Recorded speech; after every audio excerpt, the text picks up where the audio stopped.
Assalamualaikum warahmatullahi wabarakatuh. Nama saya Adi Prasetyo. Saya dengan NIM 21122248. Di sini saya akan mempresentasikan hasil pekerjaan saya. Pada kali ini saya akan membandingkan akurasi model metode klasifikasi KNN, random forest, decision tree, naive Bayes pada data set heart failure atau pada data kegagalan jantung.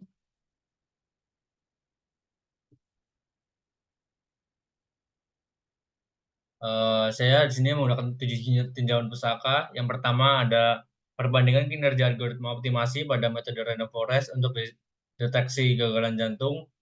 Perbedaannya di sini peneliti literatur ini membandingkan kinerja algoritma optimasi pada metode random forest, sedangkan saya membandingkan tingkat akurasi metode KNN, F bias, random forest, dan decision tree.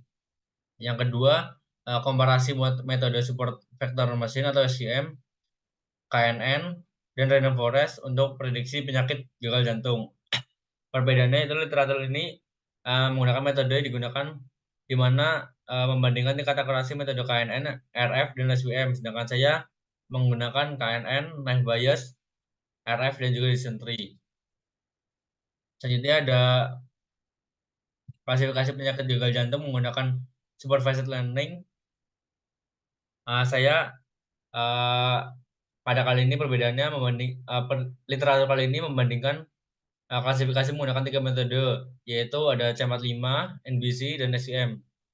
Sedangkan saya membandingkan tingkat akurasi menggunakan 4 metode, yaitu decision tree, KNN, Bayes, dan random forest.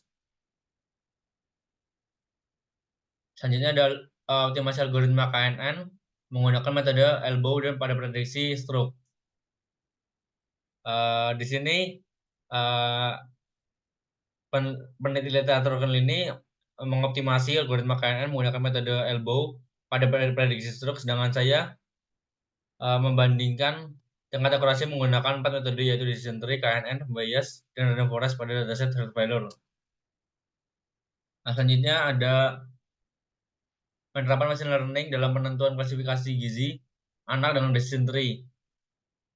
Perbedaannya, peneliti literatur ini bertujuan untuk mengklasifikasikan status gizi anak dengan metode atau model machine learning dengan metode decision tree, sedangkan saya membandingkan 4 metode tersebut, yaitu decision tree, KNN, Bayes, dan juga random forest pada dataset kegagalan jantung. Selanjutnya ada analisis perbandingan algoritma optimasi pada random forest untuk klasifikasi data bank marketing. Perbedaannya, pada literatur ini bertujuan untuk mengklasifikasikan data bank marketing berupa penerimaan pengajuan pinjaman, yang mana datanya diambil dari situs www.dataworld menggunakan algoritma RF untuk memperoleh model prediksi penerimaan pengajuan pinjaman dengan akurasi yang optimal. Sedangkan saya membandingkan tingkat akurasi menggunakan 4 metode, yaitu decision tree, KNN, Bayes, dan random forest pada dataset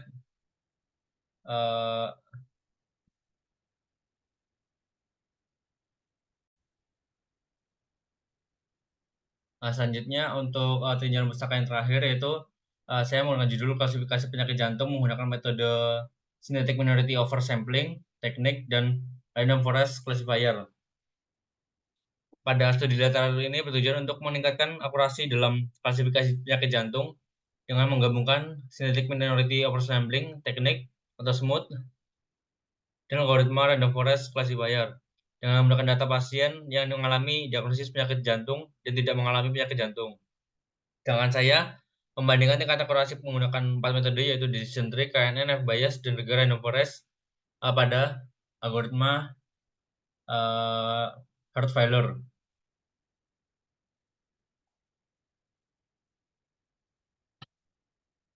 Selanjutnya saya akan menjelaskan dataset ini. Dataset ini dibagi menjadi 4 fitur, yaitu fitur demografis, fitur klinis, fitur outcome, fitur lainnya. Yang pertama fitur demografis ada terbagi menjadi 2, yaitu age usia, usia pasien dalam tahun. Selanjutnya ada seks atau jenis kelamin. Jenis kelamin kali ini pasien biasanya dikodekan 0 untuk perempuan, 1 untuk laki-laki. Satu untuk laki-laki. Fitur yang kedua adalah fitur klinis. Yang pertama, ejection fraction, persentase darah yang dipompa keluar dari ventricle kiri setiap jantung berkontraksi. Nilai ini diukur dalam persentase.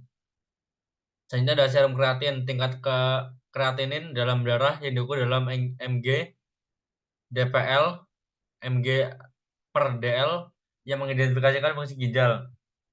Nah, itu ada platelets, platelets, jumlah platelets dalam darah yang diukur dalam kiloplatelet per ml.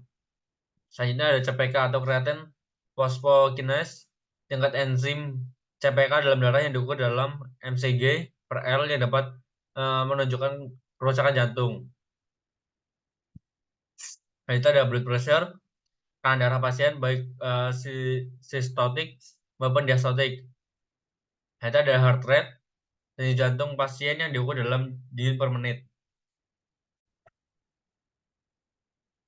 Selanjutnya ada diabetes, indikator apakah pasien menderita diabetes atau tidak. Selanjutnya ada anemia, indikator apakah pasien mengalami anemia atau tidak. Selanjutnya ada smoking, indikator apakah pasien merokok. Selanjutnya ada high blood pressure atau hipertensi, indikator apakah pasien memiliki tekanan darah yang tinggi. Selanjutnya ada fitur outcome atau death event, indikator apakah pasien meninggal selama periode pengamatan atau tidak. Selanjutnya ada fitur lainnya yaitu time atau waktu pengamatan dalam hari, menunjukkan lama waktu pengamatan sejak awal studi atau diagnosis hingga peristiwa yang relevan, misalnya kematian atau akhir pengamatan. Nah, itu permodelan. Permodelan kali ini yang pertama adalah saya menjelaskan alur dari penelitian saya. Yang pertama adalah mulai sebenarnya ada pengumpulan data. Pengumpulan data kali ini saya menggunakan sumber dari Kaggle.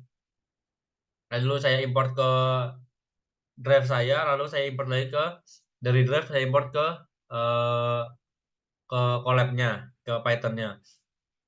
Saya ada processing data. Sebenarnya data ini sudah terprocessing, namun saya di sini mengecek kembali apakah ada yang missing value atau tidak. Saya ada pemisahan data. Data yang akan dipisah menjadi dua, yaitu data fitur dan data target. Yang selanjutnya akan dibagi menjadi 80% data latih dan 20% data uji. Lalu ada resampling. Resampling kali ini saya sendiri menggunakan metode undersampling. Metode undersampling adalah teknik yang digunakan dalam pemrosesan data untuk menangani masalah ketidakseimbangan kelas dalam dataset. Pada dataset ini, hard failure ini berarti mengurangi jumlah sampel dari kelas mayoritas.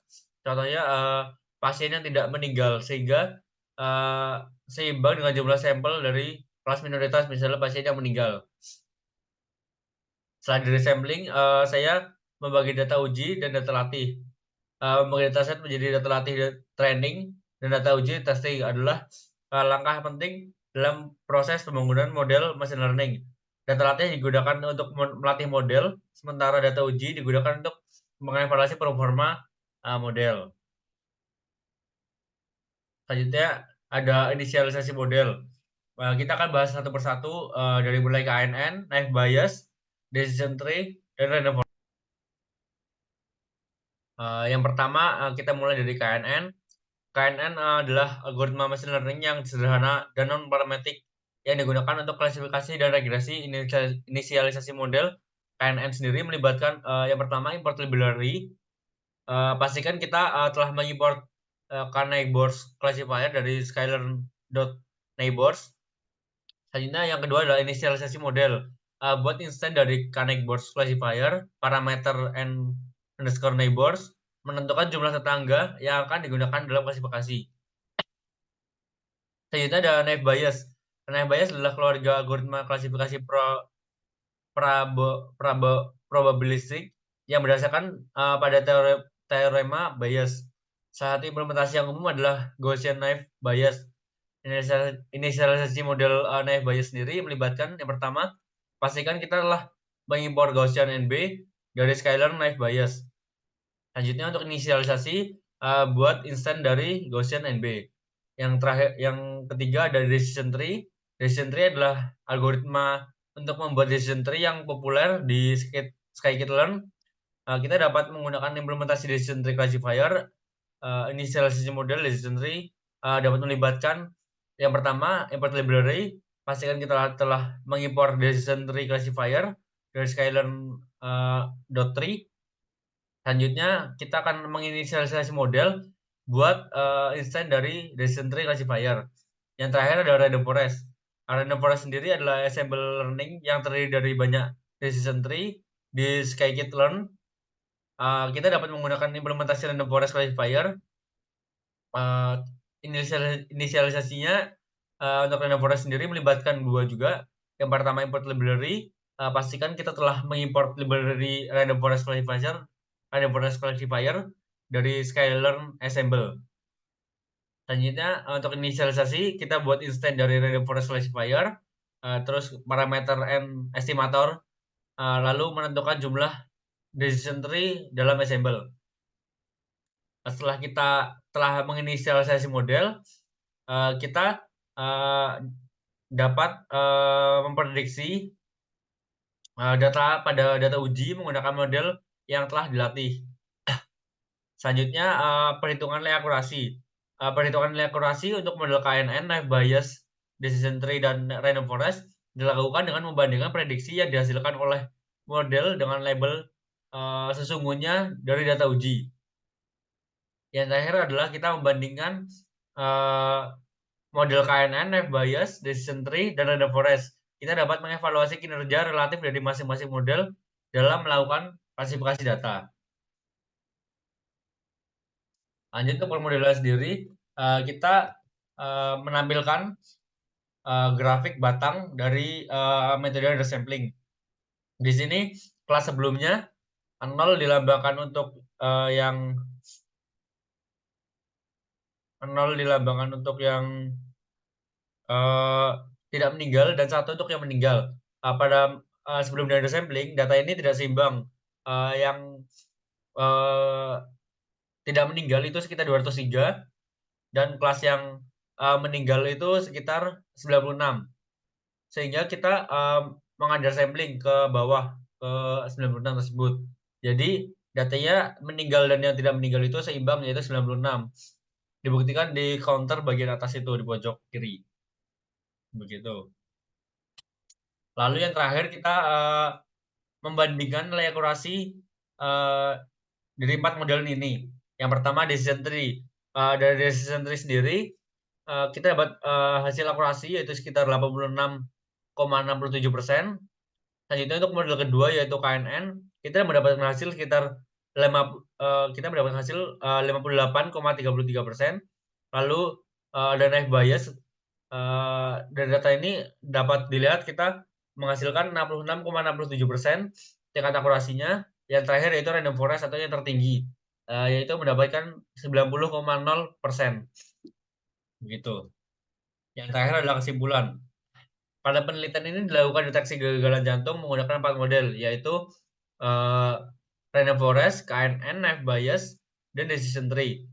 Dari hasil implementasi ditunjukkan bahwa kinerja model RF menunjukkan nilai akurasi 90%, decision tree 86,67%, naive Bayes 66,67%, dan KNN 58,33%. Dengan demikian, kita dapat menyimpulkan bahwa model RF lah yang mengungguli model daripada model lainnya dalam implementasi deteksi kegagalan jantung ini, yaitu sekitar 90%. Begitu. Terima kasih, mungkin cukup sekian.